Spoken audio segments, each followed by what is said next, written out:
Hello everyone, I'm Miss Vida. In this video, I'm going to talk about past continuous tense. This tense can be used to describe an action that was ongoing in the past, an ongoing action in the past that was interrupted by another action, and two actions happening at the same time in the past. Next, let's talk about the detailed usage. Past continuous tense can be used to describe an action that was ongoing in the past, and often with a specific point of time. Here are the examples. I was studying English at this time yesterday. So, first, we start with the subject I. For I, he, she, it are followed by was. I was. And then, we add ing to the end of the verb study. I was studying. I was studying English at this time yesterday. At this time yesterday as the specific point of time. Andi and Budi were doing their homework at 8 p.m. last night. Here, the subject is Andi and Budi. Andi and Budi can be replaced by the pronoun they. Remember, for you, we, they are followed by were. Then we add ing to the end of the verb do. They were, or Andi and Budi were doing their homework at 8 p.m. last night. At 8 p.m. last night is the specific point of time. Okay, let's move on. Second, past continuous tense can be used to describe an ongoing action in the past that was interrupted by another action. The interrupting action is used in the simple past tense, which follows the word when. Let's take a look at the examples. She was cooking when her parents came home. As I said before, we start with the subject, was or were, and then verb plus ing. She was cooking is the ongoing action in the past. Here, the subject is she. For I, he, she, it are followed by was. She was. Then add ing to the end of the verb cook. She was cooking. Her parents came home is the interrupting action. And we use the word when to show the interrupting action.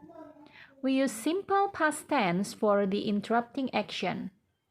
Her parents as the subject, followed by came as the past verb. Her parents came home. And the whole sentence is, she was cooking when her parents came home. Let's take a look at another example. Mom and I were cleaning the house when the electricity went out. The ongoing action in the past is, Mom and I were cleaning the house. Mom and I as the subject that can be replaced by we. And remember, for you, we, they are followed by were. Then add ing to the end of the verb. Mom and I were cleaning the house. The interrupting action in this sentence is, the electricity went out.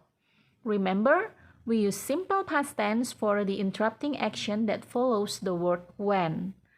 When the electricity went out. The electricity as the subject followed by went out as the past verb. So, the whole sentence is, Mom and I were cleaning the house when the electricity went out.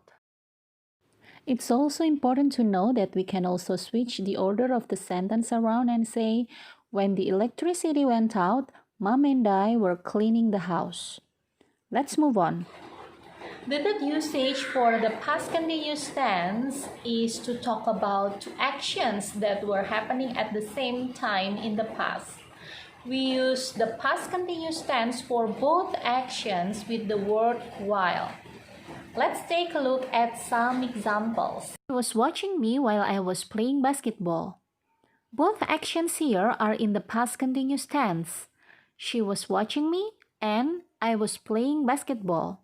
The word while in the middle shows that these actions were happening at the same time. We were eating while the music was playing. Again, both actions are expressed in the past continuous tense. The word while shows that both actions are happening at the same time. Now you know that in my examples, the word while comes in the middle of the sentence or between the two actions. However, it's important to know that you can move the word while around in several ways. For example, instead of saying we were eating while the music was playing, I can move while to the beginning of the sentence. While we were eating, the music was playing. Or I can also change the sentence around and say, while the music was playing, we were eating. So it doesn't matter which action comes first with the while you put it in the beginning. Let's move on.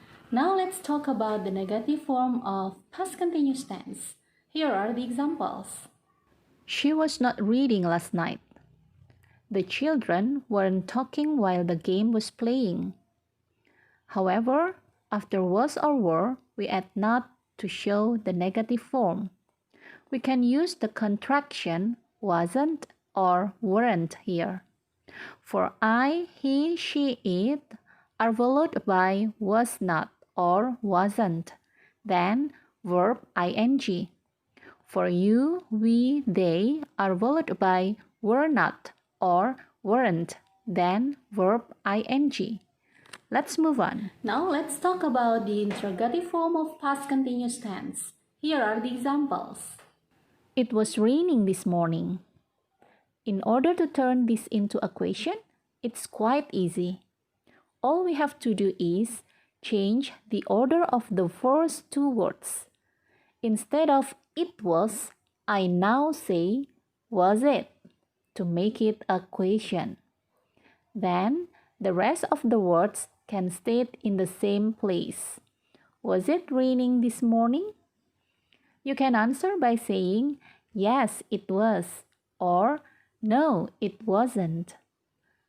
The next sentence is, they were studying at the library yesterday.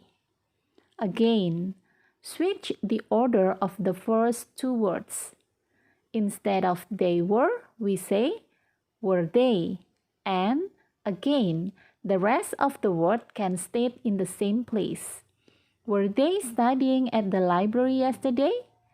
And you can answer by saying, yes, they were, or no, they weren't. Now, let's talk about how to make WH questions for the past continuous tense. All the examples here begin with some WH words such as what, where, when, why, and how. What were you doing last night? You can answer by saying, I was doing my homework last night. Where was he driving yesterday? He was driving to Bandung yesterday. Who were they staying with last year? They were staying with their grandparents last year. From all the examples, we know that after the WH word, you put was or were followed by the subject and verb ing. That's all about past continuous tense. It will take some practice to really master it, but I know you can do it. Keep studying English. See you in the next video and thank you.